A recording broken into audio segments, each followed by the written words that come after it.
All right, now we come to the outside of the case. And I've taken this cheap acrylic, it's about 1/8 of an inch thick, and I've painstakingly cut out a disc, some screw holes, I've sanded the edge to make it, I cut this out kind of roughly on the bandsaw and then on the belt sander so to clean it up. So this is a nice clean piece now. If you have a laser cutter, of course, you can do that much quicker. I'm going to bolt this on here, and I also wanted a really prominent greebly. So rather than just try to find some random stuff like I usually do, I actually went and made something. This is I acid etched this symbol, which you might recognize. And for the life of me, I can't remember if it goes that way or that way. I think it's this way. The Crimson Dawn logo. And I've set that in this piece of aluminum that I machined with some screw holes. And that's actually going to set right in there when it's done. But before I get to that, I need to center and drill holes to bolt this to my case. Once all the mechanical connections are done and tested and ready, then I can take it apart again and paint it. So what I've done, just to quickly kind of zero this in, is I've got a little caliper here, and I measured my distances. So as long as these two distances are the same, I'm actually going to make a pencil mark. Whoops. And of course my lead falls out of my pencil, which is why you have a backup. The same exact distance from each edge. And then I basically just kind of, well, I could even, if I wanted to, I could line this up and figure out exactly the distance I want to that. I don't know if that yellow line on the DeWalt logo is centered. Turns out it's not. So I'm going to give myself some markings there to go on.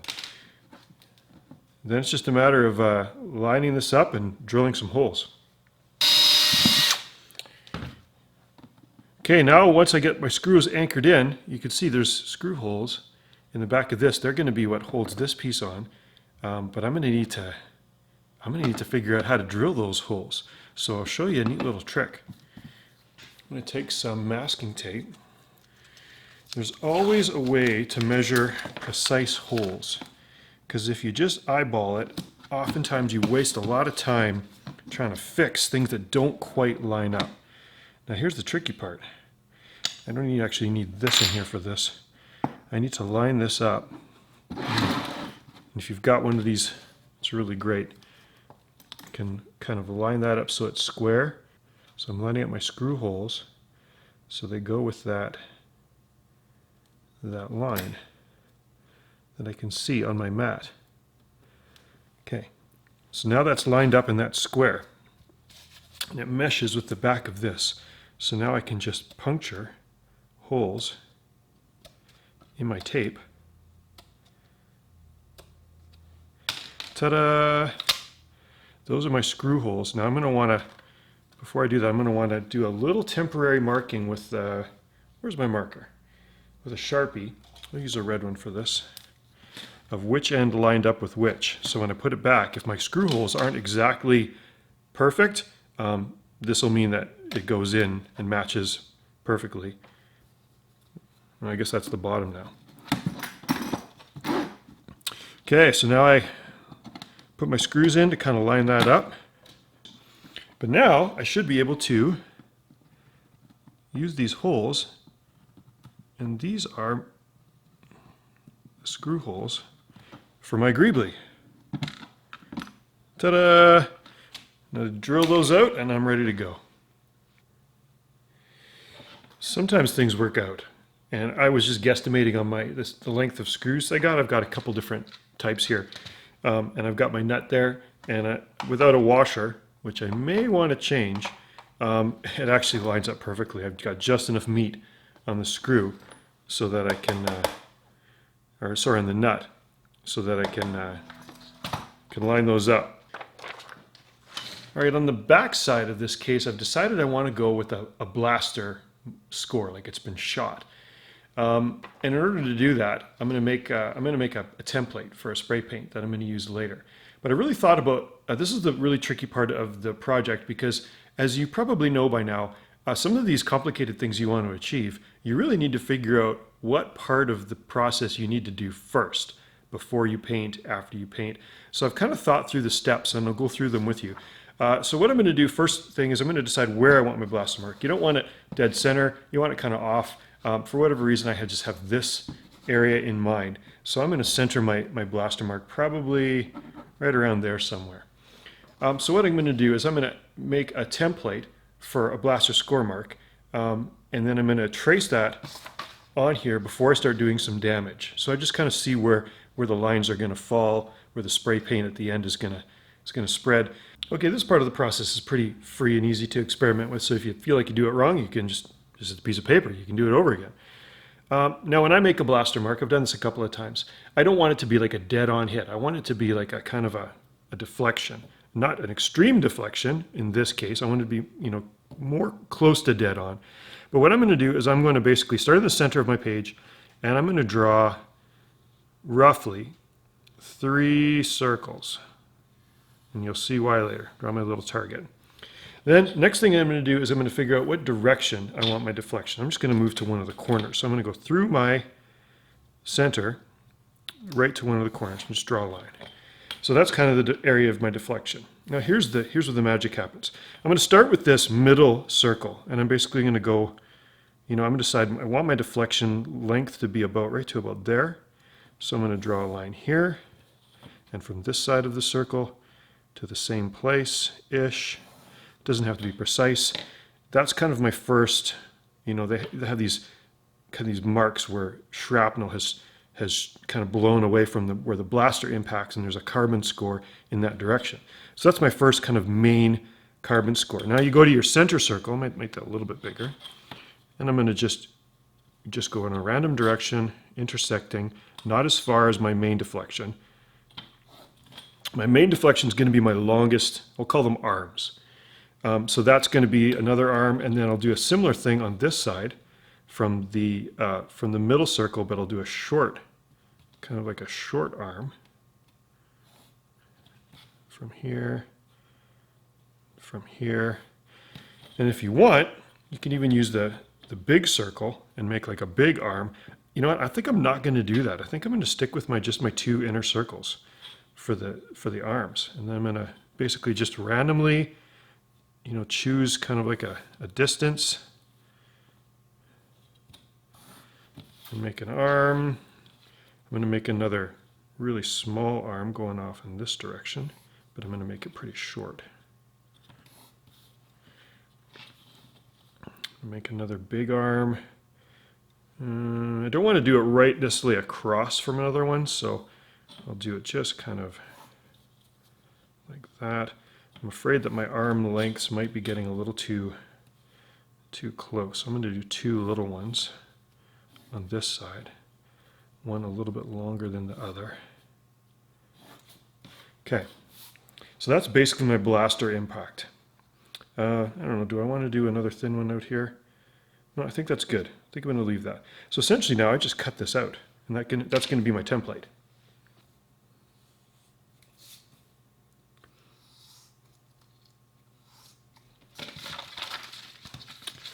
All right, so now I just pull that out, and as you can see,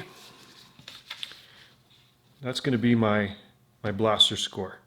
And I can take a look at it and decide if I want to do anything else. I think I want to make this short guy a little bit longer here, so I'm going to prolong that and then go. The tricky thing is when you start doing this way, you kind of you might lose track of your center, because all of these kind of score marks come from a dead center point. And when I start messing around, then I kind of lose that geometric center. So you want to be careful doing that. But again, it's not a precise thing. Where I've overlapped, I'm going to put tape there so that you don't get any spray paint bleed through those little cracks. And then I'll use this as my blaster score template. Okay, you can see where I've kind of wanted to center that blaster mark. And that's my long deflection arm. So what I'm going to do is I'm going to place that so that is right at the dead center of all of my lines. I'm going to hold this down. I'm basically just going to do a quick little trace job which is the damage portion. Okay, so there's just a rough little, trace of kind of my blaster mark, and I can see where it kind of overlaps and hits the different material, how I maybe want to handle that. And I'm pretty happy with that. If anything, I might actually want to make it a little bit bigger. So I might I might mess with that a little bit, but I'm pretty happy with this. So the next step is going to be the damage. Now you could just paint a blaster mark on there and do the detailing with paint, but I always like some physical representation of where the blaster hit. So right here in my center, I'm actually going to heat that up, and I'm going to divot that. So I'll get set up and I'll show you how that works. Okay, so I've got a ball peen hammer here, and I'm going to use this to kind of make a divot right in that area. But of course, you can't divot plastic unless you heat it up. So I'm going to use the heat gun on high, and I'm going to be really careful because if you overdo this, it is hard to repair. And I don't want this all melted. I just basically want right dead center. I can see it starting to kind of get shiny. So I'll do a little test with the hammer. Well, it's getting close.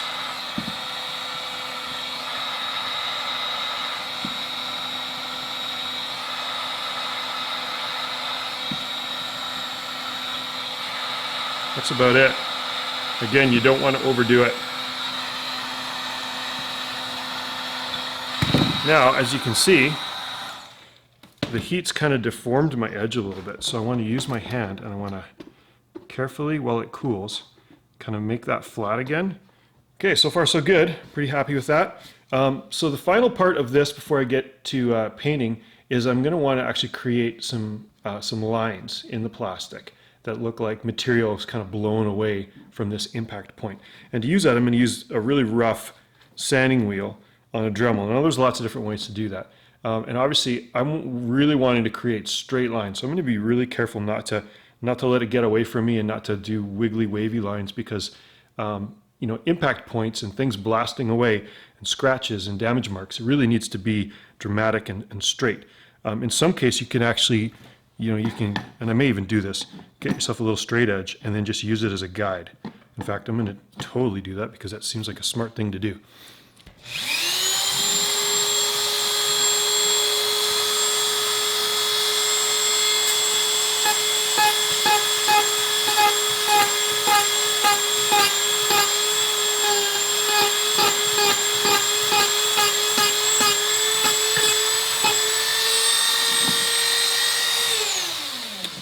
Okay, I don't know if you can see that from there.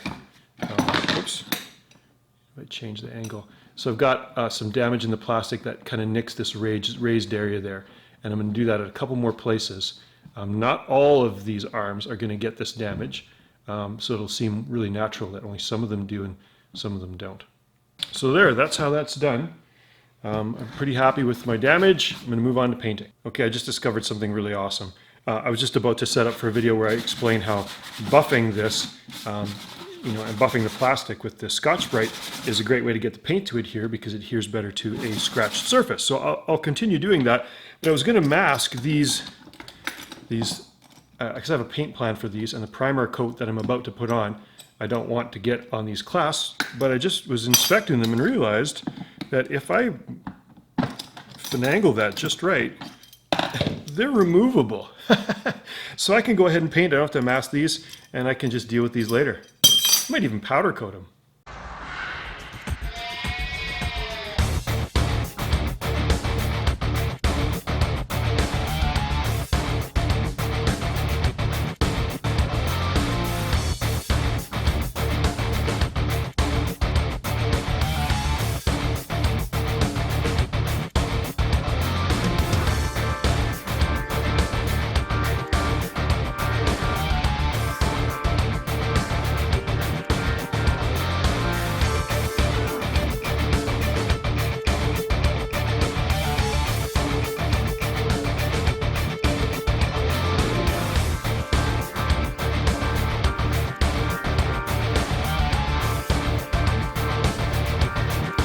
Okay, it's been a couple of hours. I don't know if this is entirely dry enough. Usually I had to leave it overnight, but I want to get on with this next step and show you. I've got a couple of, these are acrylic paints, lacquer, sorry. These are lacquer paints. These are Tamiya, basically just various dark metallics. Special thanks to Bill Duran, who is the one that I learned the secret from putting a little metal nut inside these so they become like a rattle can so you don't have to stir them. So we'll just take one of them, and here's a technique that I'm going to show you. This is a primer coat, but I also want it to show through. But I don't want to do a whole lot of layers of masking and exposed metal and things like that. So there's one little trick. It originally started with a product called Rub and Buff, but you can do it with any paint. So this is a dark metallic, so I'm basically just going to take the lid and I'm going to get a dab of paint, and then what I'm going to do is rub it just to get it kind of smeared around so it's not really wet. And then I just basically find a corner and I just drag it across an exposed area. Now when the paint's freshly applied to the rag, I go really light, and then as it dries off and gets used up a bit, then I can press a little harder. So I don't know if you're able to see. Actually, you know what? I'm going to zoom in for a close-up on that. Get a little bit on my finger.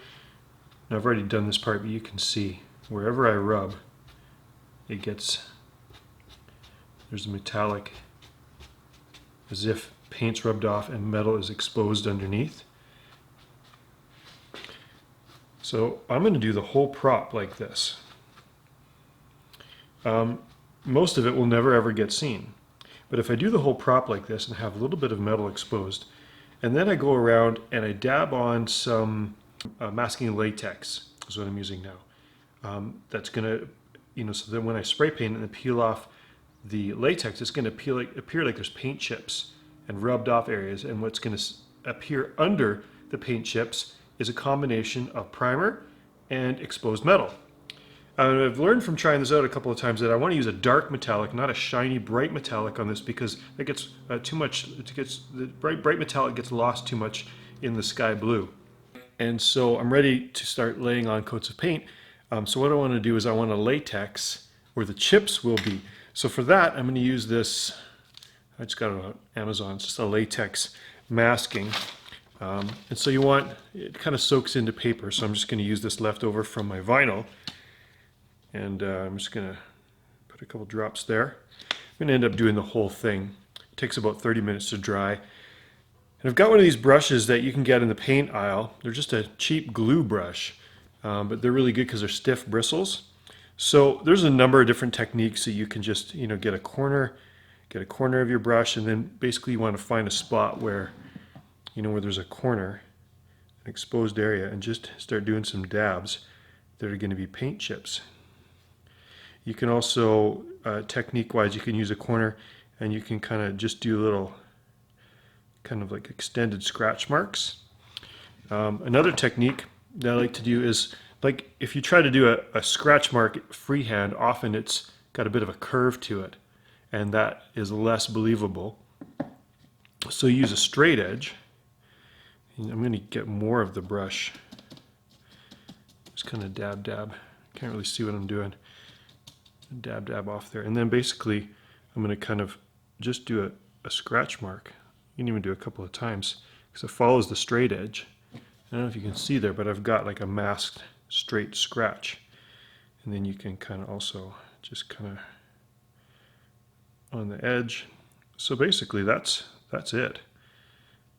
You just kind of create some, you can do the odd kind of mark off of the edge that's going to peel up and show some paint.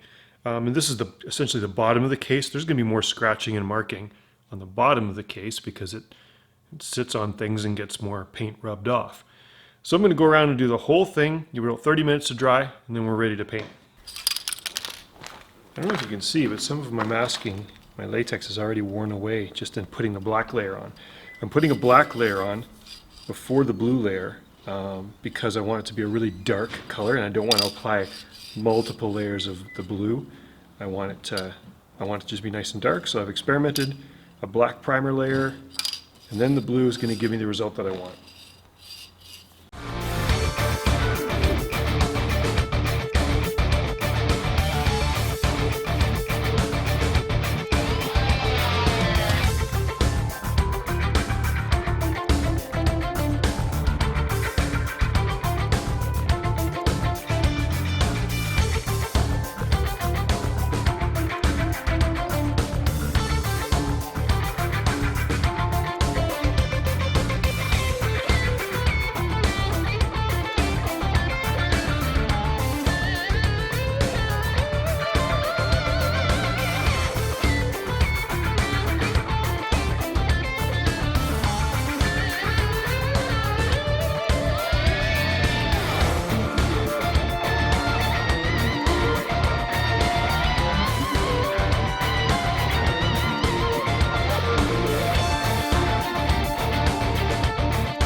Okay, as you can see, it's shiny and blue. So several coats of the blue over the black, and I'm ready to remove my masking. So for this, what I want to use is something like this. It's got a plastic razor because as I'm picking and peeling, I don't want to be scratching too much my finished coat. I want to keep the paint nice. I will scuff it and stuff like that, but for the purposes of getting the masking off, I want to be a little bit more delicate. The other thing you can use if you don't have that is just a broken piece of plastic acrylic. These are quite sharp, so this would scratch quite nicely if I wanted to, but I can use it just to pick. But this is a little bit more aggressive than this. So to start with, I'm just going to find areas where I can see the raised surface where I had some masking applied. Once I get it started, I can just rub my finger and it's very elasticy. I don't know if you can see that. It's elasticy and it just kind of peels off. It's very dry, but very rubbery.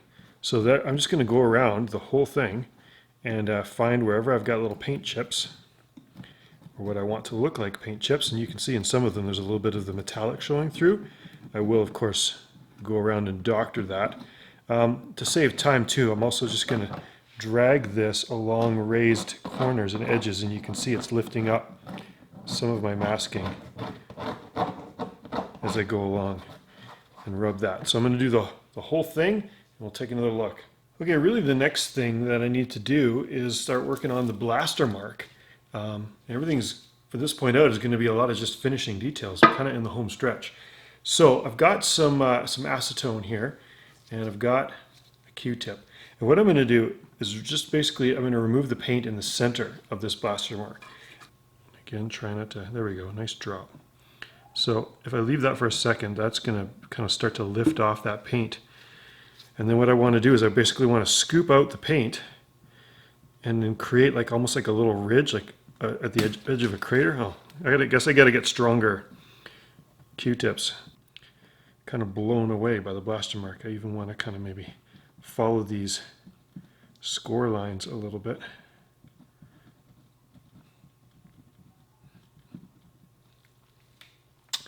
Can also get a dull flat screwdriver and just begin to kind of push the paint away. You see that it comes up, and I don't know if you can see that, it kind of comes up in flakes, which is kind of what I'm going for. I'll probably sand some of that away, but that's going to create kind of the effect that I want.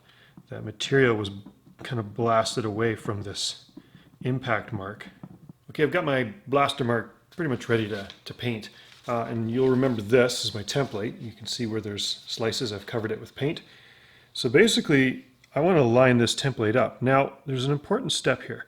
I could kind of adhere that, mask the rest of it, hit it with the spray paint, but that's going to leave relatively sharp stencil lines. I want to diffuse those lines out a little bit. So one of the things that I've done in the past is I'm going to flip my template over, and I'm going to take, if you have putty, like temporary putty, or something is really handy for this. I don't have any handy, so I'm just going to take little bits of masking tape and I'm going to create little crumples or little circles. And essentially what these are is little spacers. I'm going to put them in these corners. If they stick, oh come on. And what they're going to do is they're basically going to lift my stencil off of the surface anywhere between 1/8 of an inch and even 1/4 of an inch. And so what that's going to do is when my spray paint hits it, it's going to diffuse so I won't see clear lines. I'm particularly concerned about that in these corners, these sharp corners. You can even, another way of dealing with that is you can even actually just curl them up a little bit. So they're there, but just varying degrees of, so they're not necessarily a sharp. There's another technique that we're actually going to apply later that's going to address some of these corners. But so got them curled up. I'm going to do some spacers and then we're going to get ready to paint. Okay, I've got it masked and ready to go. Couple of pieces of advice here. I've got my spray paint. I use a very flat black. I'm using this camouflage Krylon black. And I'm going to try to hit it from the same direction. I'm not going to shoot it from different angles because then you'll actually get shadows of your shape. You want the shape to be distinct, yet the edges a little bit diffuse. So I'm going to hit it from the same angle. You want to kind of have your prop at the right angle so that you can shoot it. But also, I'm going to employ a tactic I call less is more. You don't need to hit it and make a hard black shadow. What you want is, you want burn marks. So it's got to be diffuse and faded a little bit. So I'm not going to use very much, as you'll see. Could always do more if I wanted to, line it up again. So I'm going to do a little test.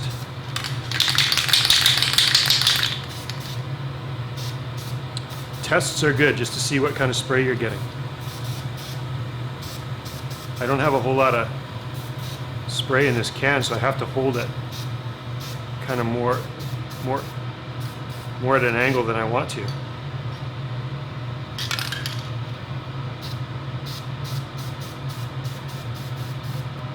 That's probably enough. So not very much at all. So what I'm going to do is I'm going to peel back here, so you can hear me. I'm going to peel back my masking and just take a look at what I got.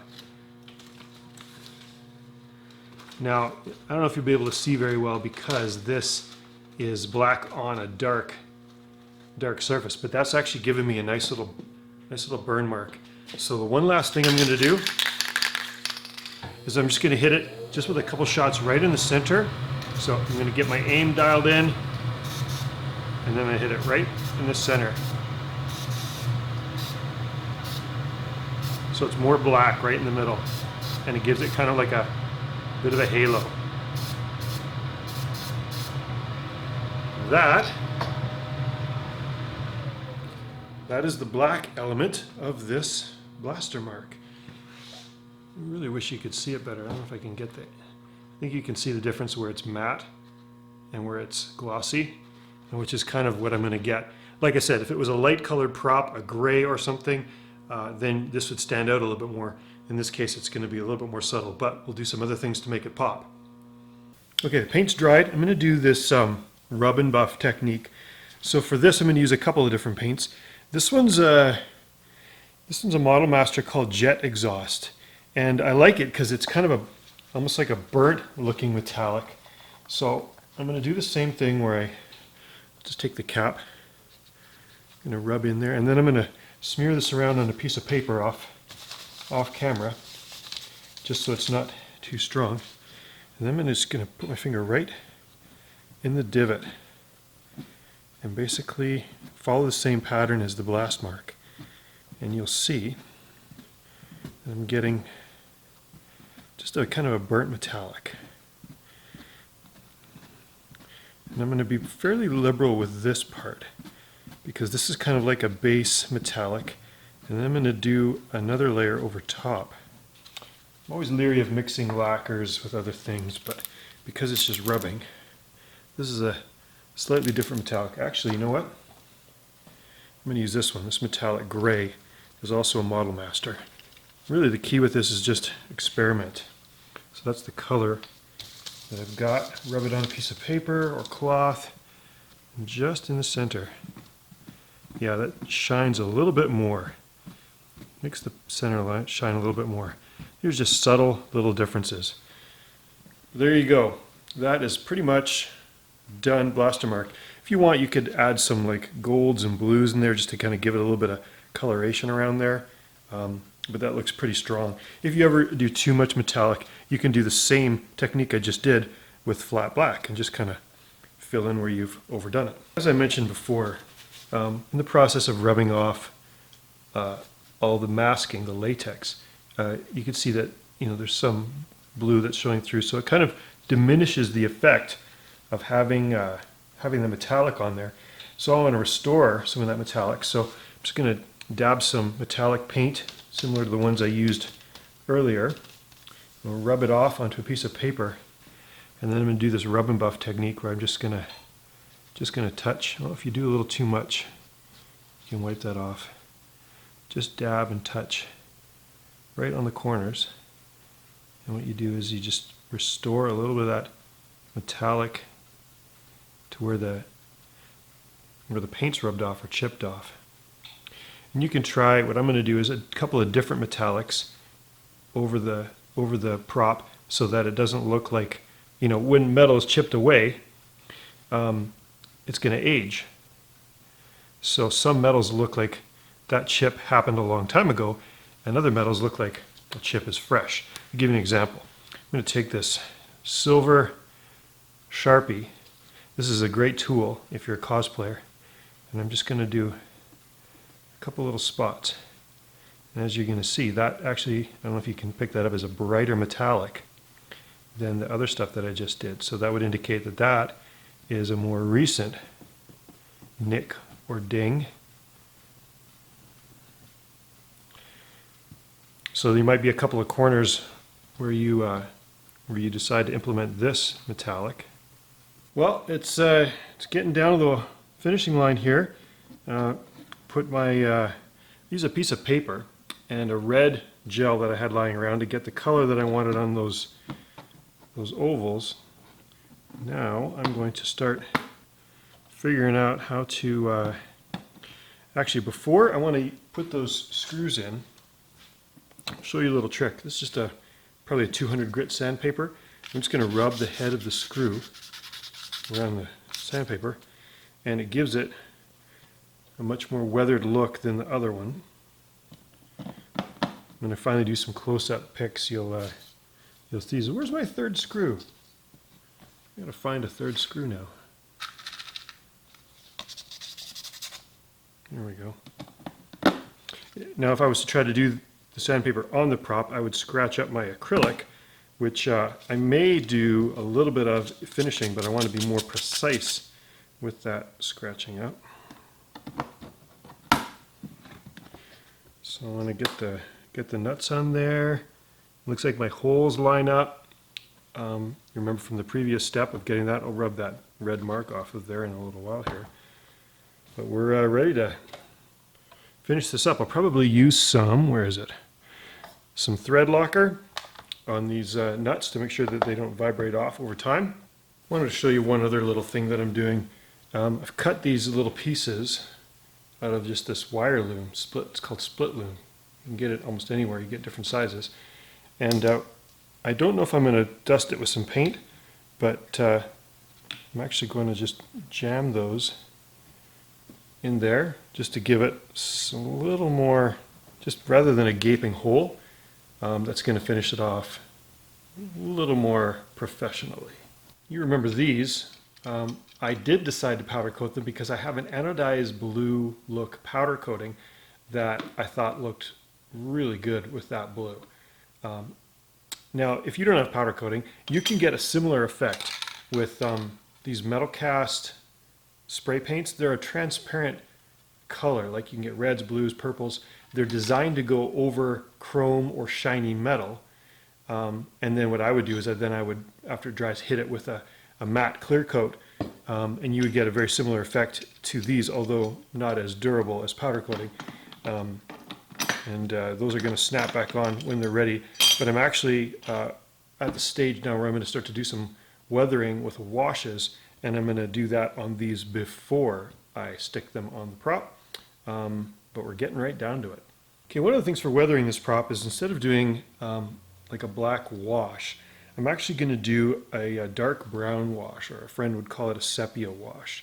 So I'm just using these cheap dollar store deco art paints, and I'm just going to start mixing just to see what I can come up with. So I'm going to start with a fair amount of brown and a very tiny amount of black.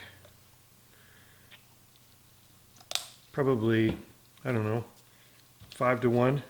And then this is just a mix of water and alcohol, that just to make it kind of a thinned version. Mix it all up. And essentially what I want is like used motor oil kind of looking. And one of the reasons I'm doing that is I want black might not stand out in the cracks of this prop the same way as it would with other stuff. And this definitely makes it look well traveled. So you don't know if it's carbon scoring or grease. And what I'm going to do, I'll just show you, is I'm just going to do a little sample patch right there in the corner. And then I'm just going to dab some of that away. You can also use a microfiber cloth for this because it gives it a nice texture. I definitely do not want it on my raised areas.